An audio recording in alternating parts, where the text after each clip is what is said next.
Hello, college football fans. Welcome to episode 110 of College Football Throwdown. I'm your co-host, Alex Schmitz, and today I'm joined, as always, by my dad, Peter Schmitz. Hello, Husker fans and college football fans. Hello, hello. So we're coming to you right after recording our previous podcast where we talked about Nebraska, Oklahoma, and Nebraska, Michigan State, and our upcoming game against Northwestern. This podcast, by contrast, will leave the Huskers to the side, and we'll just be focusing on the national side of things in terms of what happened in weeks 3 and 4 of college football and what is coming up in week 5. So it'll be exciting, lots of, even in these early weeks, which typically aren't the most exciting because they're playing their non-conference, kind of lesser opponents typically and things like that. Still a lot of cool stuff to talk about in the world of college football. Absolutely. Well, and some dynamics are changing within football too, right? I mean, as far as it's not as surprising to see some unusual or unexpected, results, right? Yeah. As it used to be. I mean, it used to be that if a lesser team or whatever, somebody from the FCS were to beat an FBS school, that was a big news story. Now it happens almost every week. Well, I forget the actual stat, but I saw something that said that like this in the first 4 weeks of this season or whatever, there's been more top 25 upsets than like any year since, like 20 years ago or something like that. It's been a while since there's been this much kind of chaos at the top, as you said. I believe it. I believe that. Yeah. One thing I wanted to start us off with is on our previous podcast, episode 108, we were talking about a lot of the big games there, but we missed one that we should have mentioned, which was Florida State versus Jacksonville State. Yes. Talking about one of those crazy upsets, ended up being a 20-17 win where Jacksonville State had a long Hail Mary pass on the last play of the game that ended up going for a touchdown. Right. And it was a remarkable play. And as it's turned out, Florida State is obviously showing itself to be a team that's really, really struggling, right? Yeah. So maybe we'll look back at this at the end of the year and say, well, of course, because Florida State was a mess, right? But that still is a big deal and should never happen when you look at the actual talent disparity between those two programs. Very true. Very true. So I want to get that one out of the way here before we dive into what happened week 3. So not last weekend, but the weekend before that when Nebraska played Oklahoma. And the big game from that week was, of course, Alabama-Florida, which we predicted on episode 108 of College Football Throwdown. I predicted that Alabama would win 38-21. You predicted that they would win over Florida 31-28. And you ended up being real close there because the final score was 31-29.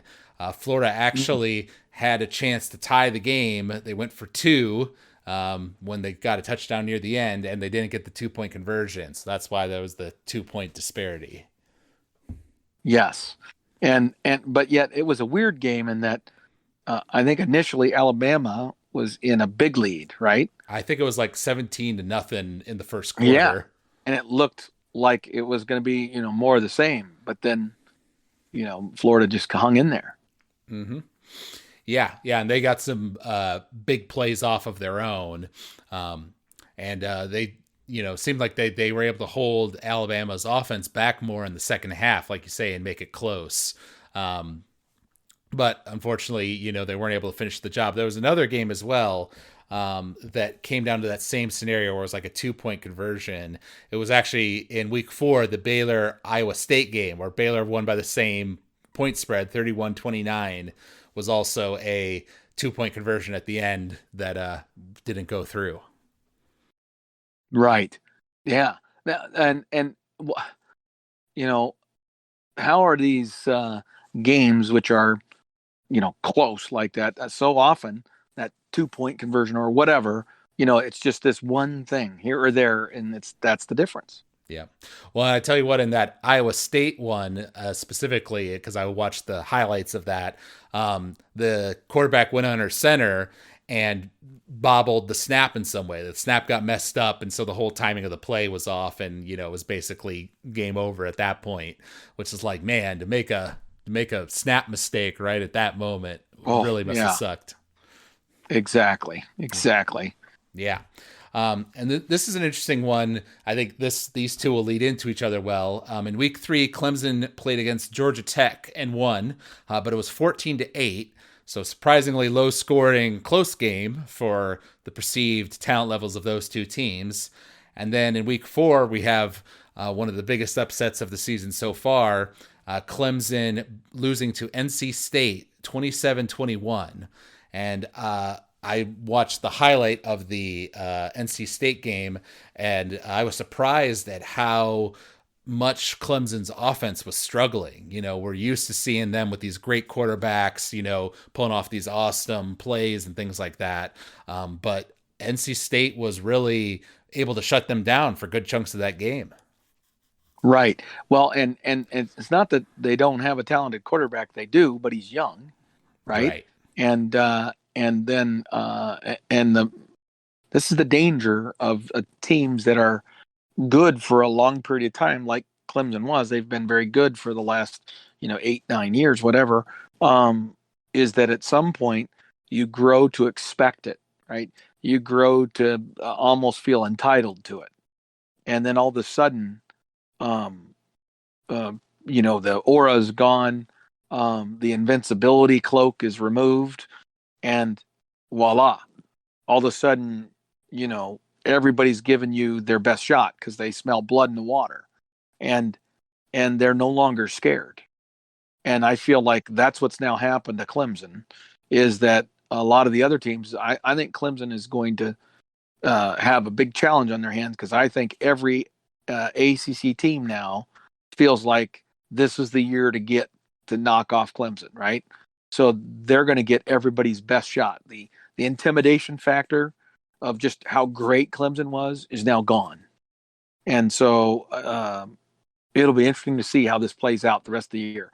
Clemson may still win, and almost certainly will win most all those games, but I think they're going to be tougher earned victories, and those guys are going to have to re-earn that status of being a team to fear. Mm-hmm. Yeah, you sound like you're speaking from experience there, talking about the team's invincibility wearing off, Mister Right. Cornhusker fan. Exactly. But it's true. I think that has happened to them. And, there was speculation about it with Nick Saban in Alabama a few years ago, after they had kind of seemed mortal for a little while. But what didn't Saban do? He doubled down. He made everything harder. He just really, really ground it out, man. Just made it a total grind for his team. And a year later, they're winning a national title again and looking remarkable doing it. And so we'll see whether Dabo is able to reestablish that. But it's something that you really do. You need to do it, and that's why you see Nick Saban regularly go ape crazy on the media when he thinks that they're making his job harder because they keep telling the team how great they are.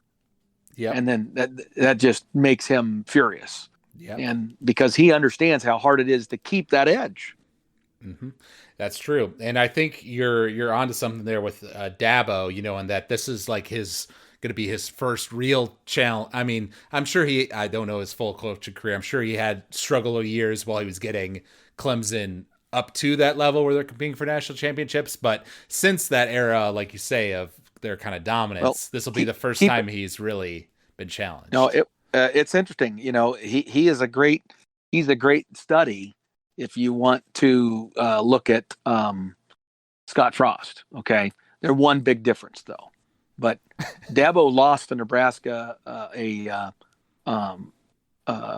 Pelini coached Nebraska team Right. his first year when he was an interim. He got put in as an interim coach, and then was named the head coach just before the bowl game. But he was the interim up until that point, and then played Bo in a bowl game, and we beat him. Right. Mm-hmm. And then he was, kind of a 500-ish coach for like 4 years. Mm-hmm. And then it really turned. Now the difference between him and Scott, because you could look at Scott's record and say, okay, they stayed patient with Dabo. Um, Maybe we need to do the same thing with Scott. The difference is Dabo was establishing a program. He was recruiting lights out during that period of time and building each year with better and better talent, right? I mean, it was a nice progression of talent that he was bringing into the program each year. And Scott was doing that as well until this year, or I should say until last year. And now this year, Scott's recruiting is tanked off the edge. So that's where the comparison stops. I know that was a little sidebar.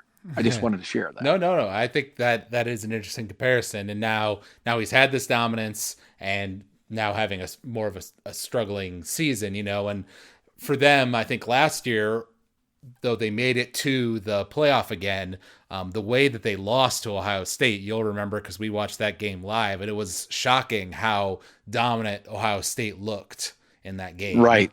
Compared to them. Yeah, Right. absolutely. So, Yeah. Well, you could almost see the cracks in the armor then, right? mm-hmm. Even though they were still very talented. But yeah, so they're just going through some growing pains. But it's going to be interesting to see. And I think how Dabo handles it will determine if they fall back a little bit, or if they reemerge even stronger as a result, which is what Alabama was able to accomplish. Very true. The other big game from week 3 was Penn State versus Auburn, which Penn State won 28-20. Now Auburn has, been more of a middling team in the SEC in the past few years. But still, whenever it's Big Ten versus the SEC, my ears kind of perk up and see, okay, how are they going to do? And watching the highlights of that game, it didn't seem like there was, I know there was some penalties and officiating that the James Franklin at Penn State was not pleased with. But in general, from looking at the highlights, there wasn't like lots of interceptions or crazy moments. It was more so just a good back and forth, with both teams scoring against each other, and Penn State was just kind of able to come out on top at the end. Right. You're exactly right. And I think Penn State's coach feels pretty good about where his team is kind of maturing. He recognizes they're not great, but that they're getting better, and he likes what he's seeing from them. Because again, watching them early in the season, they played who was it? Wisconsin, right? First game of Yeah. the year, and they just could not get a first down running a football, right? They were Wisconsin completely shut down their running game, made them one dimensional, and but I saw a team that had made some progress in that area, right? And if Mm-hmm. they keep doing what they're doing, they're going to be an awfully good team by the end of the year. Yeah. Yeah. I believe they're actually So might Auburn, by the way, too. maybe. I believe Penn State, as of this upcoming week 5, is ranked 4th in the country on the AP poll. Yeah. Well, you know what? That's probably overranked. Maybe. But my point is they're getting better, and as long as they can keep taking those steps every week, by the end of the year they might absolutely deserve that ranking. Right. And I've seen a rumor that apparently there's some interest from the USC side of things for James Franklin to be the one to step in as USC's coach. Yeah. Now, to me, that seems like a bit weird because obviously he's been building a good thing there at Penn State, like some ups and downs for sure. But in general, I think they're, happy with him. But does he have like a connection to USC, a personal connection that would really make him want to take that job? I don't believe so. However, the thing about the USC job, when you compare it to the Penn State job, if you are coaching at Penn State and recruiting at Penn State, what's your circumstance, right? You are fighting with Ohio State, Michigan, and now more recently, Maryland is in the Big Ten now. Rutgers is in the Big Ten, and Penn State's roster has historically been loaded with, the best talent from New York and from Maryland, right? They have been able to go into those states and steal the best talent from those states pretty regularly, okay? and then they were also competing with Ohio State and Michigan for those kinds of talents. But they were often coming in third. If you look over, his tenure there at Penn State, they have not often been first in recruiting within the Big Ten. They've almost always been third or fourth or fifth, right? Right. If you go out to USC, not only do you potentially have the ability, if you get USC right, you're going to be the number one uh, recruiting program in the entire western side of the country. Okay, and the Pac-12 is going to be a way easier conference to get through than the Big Ten. Does not have near the depth of talent as the Big Ten does. The Pac-12 has always got a couple of teams at the top that are really good, and then some lesser teams. Whereas the Big Ten has a couple of teams that are really talented, and then some teams that are just good. You Right. know what I mean? Solid. And so their chance, if his goal from a career standpoint is to win a national title, then I think he would see the USC job as a much higher opportunity for him than the Penn State job, right? And so that's why people think it's a legitimate consideration. But I actually think he's more of an East Coast guy, more of a Big Ten slash, East side of the country guy. I don't know that he's got a lot of history out west.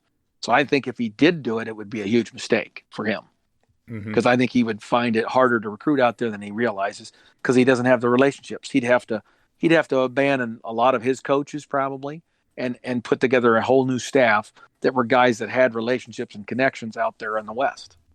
Right. And that just sounds like a recipe for disaster if you ask me. Mm-hmm. Right. So Or so at least your core, you might be able to keep one or two, but the rest would have to come from the West right, Coast. right. Um, So anyway, I know he's in the discussion, but I think it would be a huge mistake if he did it. And I think ultimately he's smart enough that he'd figure that out on his own. That ultimately he'll be the guy that lets the dalliance occur so that he can get a raise from Penn State.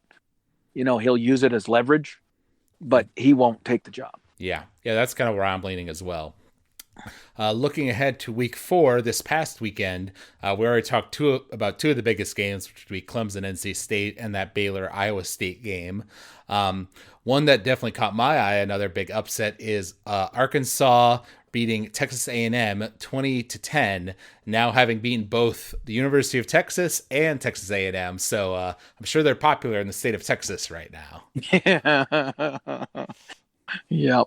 Well, what's your thoughts? Well, and I watched the highlights of that game, and it was another one where I believe Arkansas went up early. Like they got off to a pretty good start early on, and then Texas A&M kind of came back a little later.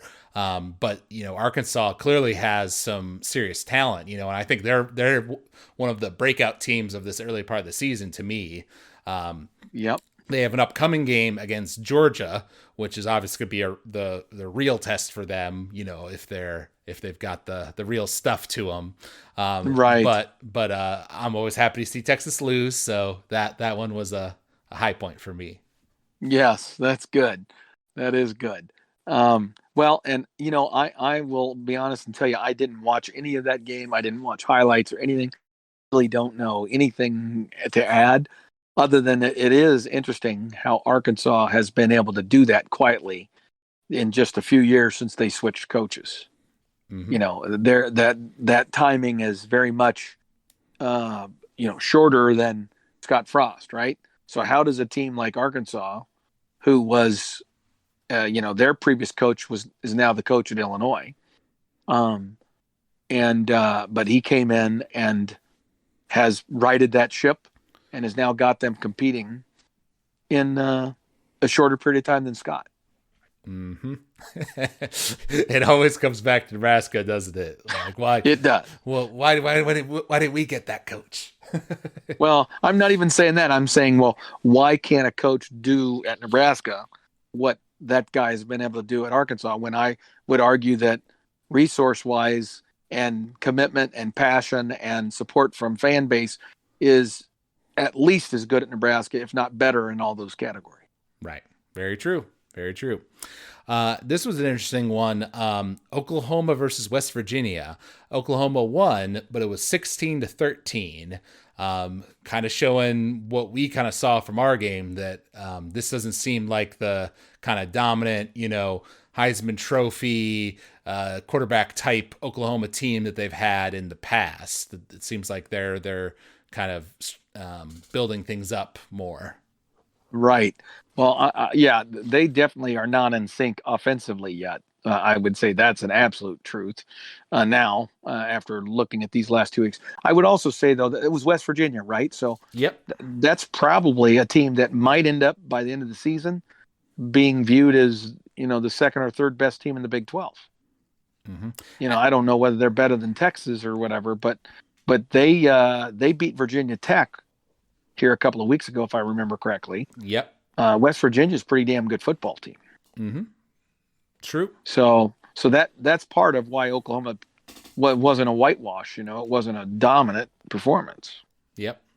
Yep. Very true. But I think it feeds into that narrative that we talked about early on, that the blue bloods, the ones that have been at the top of the sport, are looking more mortal so far this season than we've seen recently.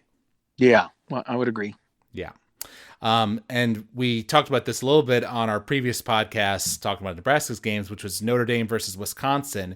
Ended up being a 41-13 victory for Notre Dame. However, 31 of Notre Dame's points came in the fourth quarter, while Wisconsin, I believe, scored 0 points in that fourth quarter. So Wisconsin, I believe, threw like 2 pick sixes in a row, really kind of self-destructed at the end, which was a shame. As a Wisconsin fan, I'd be really mad if we played a good close game and then just totally collapsed. Frankly, that sounds a little bit like the Bo Pelini days of Nebraska football there, with that whole China doll thing. But what was your impressions of that game? Yeah, well, I did get to watch some glimpses of that, and I was watching it during a time when it was competitive, and what I was my reaction was probably stronger about Notre Dame, and the fact that Notre Dame was fairly highly ranked, and I was looking at that game and thinking that this team may not be as good as I thought they were, right? And that because I had seen them struggle the week before, I guess it was against Purdue, and and so I'm thinking, these Big Ten teams are really making it difficult on Notre Dame, and my speculation as I moved on to other games was Notre Dame might very well lose this thing. That I thought as I was turning the channel, Wisconsin is probably the kind of team that's going to end up winning that at the end, right? Mm-hmm. And then I hear later the score, and I'm like, whoa, that is not what I expected at all. So it's kind of hard for me to judge it, but I would say don't overestimate Notre Dame and don't underestimate Wisconsin off of that final game score. Right. Because I think you'll be way off in either count. I think Notre Dame still has a lot to prove to me after winning that game, and I would say that anybody who thinks Wisconsin is somehow diminished because they lost with a big number to Notre Dame are going to be sorely mistaken when Wisconsin's defense slams them shut, shuts them down. Yeah. So, and we talked about Florida State earlier. You'll recall that Notre Dame versus Florida State was like one of the first games of the year. Right. And Notre Dame won, but it was a tight battle. And now we've seen Florida State struggle since then. Right. Exactly. So that may be another reflection of where Notre Dame's kind of really at. Right. Well, and Notre Dame plays the kind of schedule where there's going to be some other opportunities, let's say, to see how they do, right? So right. We'll see how that all plays out in the coming weeks here. Yep. And another interesting one in the Big Ten was Michigan versus Rutgers, a game that Michigan won 20-13. However, Michigan scored all 20 of those points in the first half. Another one of those games where they really kind of controlled that first half. and then really got shut down. Really had some issues getting their running game going that had been working earlier. Rutgers must have made some adjustments at halftime. I believe they missed a field goal as well, that would have gotten them some points on the board. And Rutgers had a chance to win it at the end, but I believe they threw an interception or something, that ended the game right there. But it was interesting to see Michigan going with this running game philosophy that was frankly more like classic Nebraska. Like I saw the first drive of the game, I think it was like a 7-minute drive down the field to score, and they were just pounding that rock, over and over again. But my understanding is that there are some Michigan fans who aren't as pleased with that style that Jim Harbaugh has chosen to go with. I remember on our previous podcast, episode 108, we talked about how they had just gotten a nice win and they had kind of found their identity as a team with that running game focus. But do you think that identity is coming into question after this Rutgers game or not? Me, no, I don't. I don't know who would be asking that question. I think it's absolutely the right thing for them to do, and they just need to be patient with it. I think they were guilty because, again, this was a game where Rutgers definitely came out in the second half, had made adjustments. And the thing with, again, in the Big Ten that you can count on is all of these teams, they're going to play for 60 minutes. They're not giving up, right? And you better play and maintain your intensity for every damn minute of that game. And Michigan, I think, was guilty of, backing off just a little bit, right? They had a what would have been considered a fairly comfortable lead. I think it was like 17-3 or something at halftime. Would have been 20 because, like I said, they scored all 20 20 points in the first half. Sorry. So 20-3 at halftime, and they thought they were on cruise control, and they came out in the second half and played like that, right? And then Rutgers just kind of stayed with it, to get back to his whole moniker that coach there chopping wood, and he just kept chopping away, and the next thing you know, a couple of things go their way, and wham! All of a sudden, things are getting interesting here, right? And that's you just got to avoid that. God. So I think Michigan, it would be wise to stay the course with what they're doing, because that passing game is going to come along as long as they continue to build on that running game identity that they've established. Mm-hmm. Yep, I would agree with you there. I think, staying patient with it, and hopefully if that is what happened in this game, that they kind of got a little lackadaisical, how close it went and how down to the wire it was, will kind of wake up the team to be like, okay, we can't fall asleep at the wheel here, guys. We got to focus here on out. So I'm sure that's what Harbaugh's preaching to them in the locker room. Yep, I think so too. All right. So looking ahead to this upcoming week of college football, there actually are quite a few good games. I mentioned that Arkansas-Georgia game in the SEC. In the Big Ten, we've got Michigan versus Wisconsin. Wisconsin's not ranked in the top 25 now, I think because of that, like you said, that loss to Notre Dame. But as you mentioned, I wouldn't underestimate them. And, that'll be an interesting clash. Like we were just talking about, that rushing game of Michigan's going up against Wisconsin's defensive line. That'll be a real test to see if that Michigan philosophy can succeed even in that kind of a scenario. You are correct. It's going to be a very interesting game. And I think it's going to reveal quite a bit about both teams, right? It's going to reveal quite a bit about Minnesota and whether they just Michigan happen to get. No, I mean, not Minnesota. I meant Wisconsin. It's going to reveal a lot about Wisconsin, because they've played against some teams that have good names, right? They've played Penn State, they've played Notre Dame, right? But were either of those teams really that good running the football? I don't know, right? Maybe they just weren't that good yet. They got talent, but they just weren't there yet when they played Wisconsin. Or is it that Wisconsin's defense is in fact that good? And if it is, then Wisconsin's going to have success against Michigan, because if they can make Michigan one-dimensional, I think Michigan's shown themselves to be a team that's going to struggle to put points on the board offensively if they can't be balanced, right? And they can't have that running component. So then it would be up to Michigan's side of the field to determine whether Wisconsin's going to be able to have enough points. Because I would say Wisconsin's offense is probably the biggest question mark in this game. Wisconsin's offense has been very up and down, mostly down in terms of productivity, and then against Notre Dame, obviously had some problems with turnovers. So, what Wisconsin offense is going to show up. Yeah.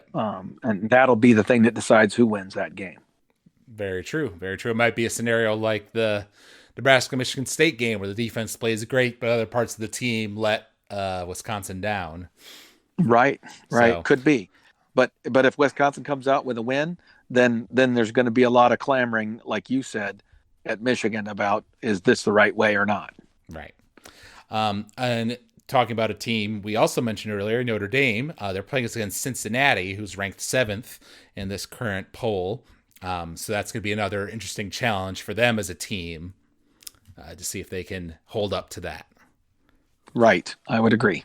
Yeah. Yeah. I don't know as much about Cincinnati's season, so I don't have much to say on that one. Well, and this is another guy that's kind of auditioning right. for the USC job. Right. Well, and Cincinnati is going to be going to the Big 12 now, so that's another kind of factor. That's true. That's true.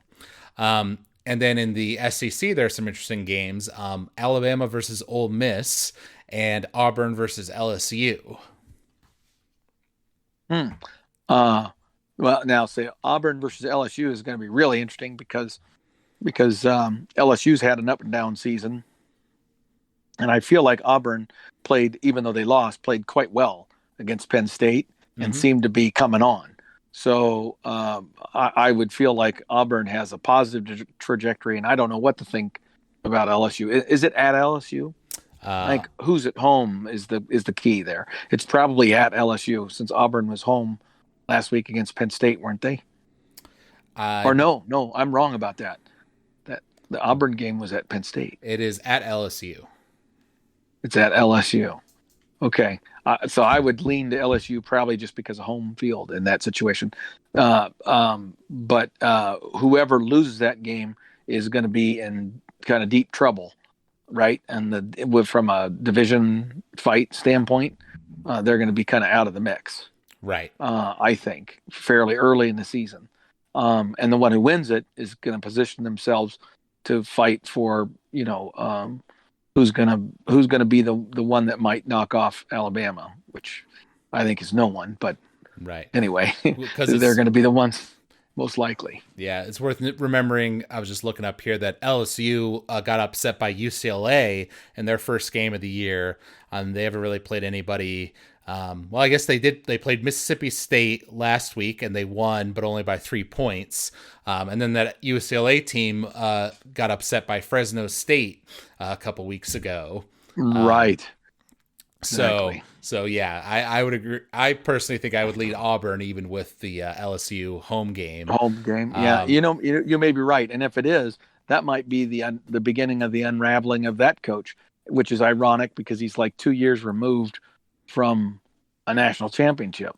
Right. But there's already rumblings at LSU about him. So yep, it tells you how fickle. Yeah, well, college football definitely is fickle, and he's a character, Ed Ogeron. Yes. And all that. And then Ole Miss, should probably give Alabama a challenge, but that's another one where I would say I would definitely favor Alabama by 2 touchdowns. Well, and this is another one of these games, Nick Saban against a former assistant, right? Former coordinator. And although I will say that Kiffin has thrown some curves at him and beaten Alabama once or twice previously, I feel like. Isn't it? It's Kiffin, right, at Ole Miss? I believe so. Yeah. But I just don't think he has the talent to compete and beat Saban right now. You know what I mean? He just doesn't have it. So he might have the creative energies and stuff to do it, but he just doesn't have the horses to do it. So I'm going to say Alabama, and if Nick Saban could, he would like nothing more than to crush this team. Nick, I think it's one of those things where he and Kiffin did not end their relationship in good terms. Yeah. So I think Nick would love to crush him. And I just looked up, it is at Alabama as well. So that's another Oh, yeah. advantage. So you know what? This might be the time. I think, quite frankly, then there's probably a good chance that Alabama kicks the shit out of them. All right. And then last games to talk about, we've got Oregon versus Stanford in the Pac 12, and in the Big 12, Baylor versus Oklahoma State. Stanford played against UCLA last week and lost 35-24, whereas Oregon has looked quite strong this year, beating Wisconsin and some other teams. So that's another one where you would expect Oregon to win pretty comfortably, but that's one of those rivalry games where, anything could kind of happen on the day of it. Well, for the Oregon game, Oregon's going to win. I think Oregon's the best team in the Pac-12. So I would expect them to continue to do well. They beat Ohio State, not Wisconsin. Oh, I'm sorry. You're right. You're right. So that's probably one of the biggest upsets of a major, top five type of team is the way in which they beat Ohio State. I mean, Ohio State couldn't figure it out at all, and so Oregon's going to have to beat themselves to lose, I guess, is my thought on that. So, mm-hmm. And then what about the Oklahoma State versus Baylor? that's a tougher one. Oklahoma State had a good game this past week. They won. But I'm going to go with Baylor, just because I don't know much about either team, so it's hard for me to judge because I haven't seen much. But I think that Baylor's got some talent, and that I'll just go with that. Yep. Well, Baylor is coming off of that win against Iowa State that we mentioned earlier, and Iowa State was ranked higher than them.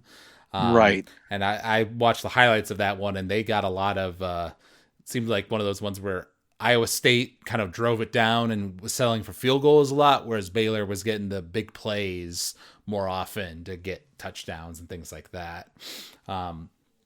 So I think that'll be an interesting one. Looking at here, well, classic kind of game, right? Maybe high scoring and very entertaining. Yep, and it's at Oklahoma State as well. So, well, that should give Oklahoma State a little bit more of a chance then, as far as likelihood. Yeah, you would think so. All right. Huh. Yep. So a lot of, now we're starting to get into the conference games here, which is always an exciting time. Lots of good games coming up this week. And of course, Nebraska's game against Northwestern, which we'll be watching and crossing our fingers for. But in terms of these games, let's give a score prediction for the Michigan-Wisconsin game, since that's a big one in the Big Ten.